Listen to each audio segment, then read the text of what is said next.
King Saul's reign began with great promise, being chosen by God and Samuel as Israel's first king. Have you ever experienced a time when you were off to a great start, things were going well for you, but then, suddenly, everything changed? Well, today we are going to look at a leader in the Bible who had a tremendous start, but his ending was even more tremendous. And we will see 3 lessons from his fall. We're going to look at the life of King Saul, the first king of Israel. First, we'll look at how he rose to power. Second, we'll look at how he lost the blessing of God. And third, we'll see what we can learn from his fall. So let's begin with his rise. Saul's rise to power began when God told the prophet Samuel, "The people have asked for a king. Now go ahead and choose one for me from the tribe of Benjamin." So Samuel did as God said, and he went to the city of Bethlehem, where he anointed David as king. But before David became king, Saul became king.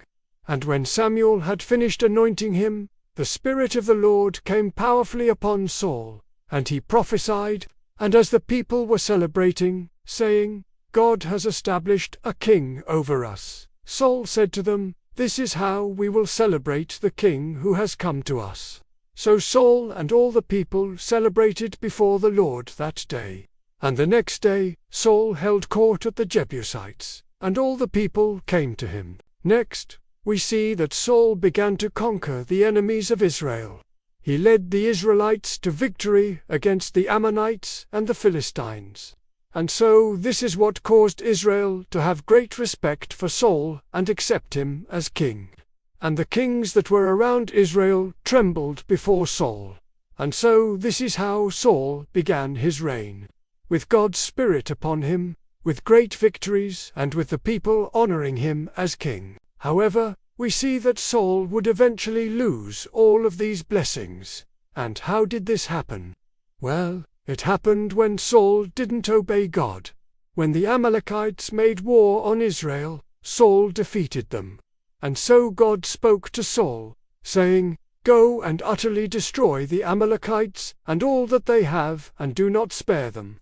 But Saul spared the best of the sheep and the oxen, and he spared his life, and the best of the lambs and the goats, and everything that was valuable.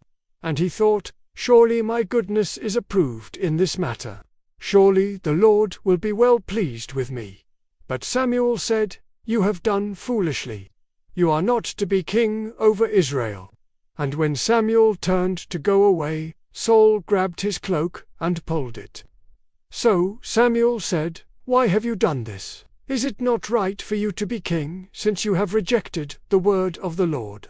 Then Samuel went to Ramah, and Saul to his home in Gibeah. And so Samuel waited 7 days for him, but he did not come. And when he waited 7 days, it was told to Samuel, "Look, Saul has returned to his city." Then Samuel went to Saul, and Saul welcomed him and said, "I will honor you. Please come with me, that I may make atonement for your sin which you committed." But Saul said to Samuel, "I am afraid of the people. For I have already seen that if I do what is evil, they are angry with me. If I obey their voice, they will not accept me. I have sinned, it is true. But I will confess my sin to the Lord, and turn back to the Lord. So turn you back to me, that I may not perish." But Samuel said, "Surely your kingdom will not continue. The Lord has sought out for himself a man after his own heart, and appointed him as king." He also said to Samuel, "Go and anoint him, for he is the one whom you shall return." So Samuel went, and he found him. So this is what happened. Saul disobeyed God.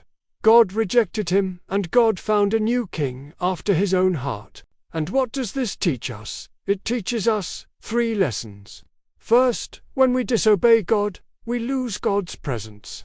We read that when Saul disobeyed God, Samuel said, "I am afraid the Lord has not been with you." 1 Samuel 15:23. So, when we disobey God, we lose our intimacy with God. Second, when we disobey God, we lose our effectiveness. We read that Saul had a great victory against the Amalekites, but because he disobeyed God, he wasn't able to completely defeat them. And so, when we disobey God, we don't accomplish what we could. Third, when we disobey God, we lose our reputation. We read that when Saul disobeyed God, the people no longer respected him, and they wanted him to die. And so when we disobey God, we ruin our reputation, and people no longer look up to us. So this is what we learn from Saul's fall. May we never forget that as leaders, when we obey God, we will be effective. When we obey God, we will have a great reputation. And when we obey God, we will have God's presence.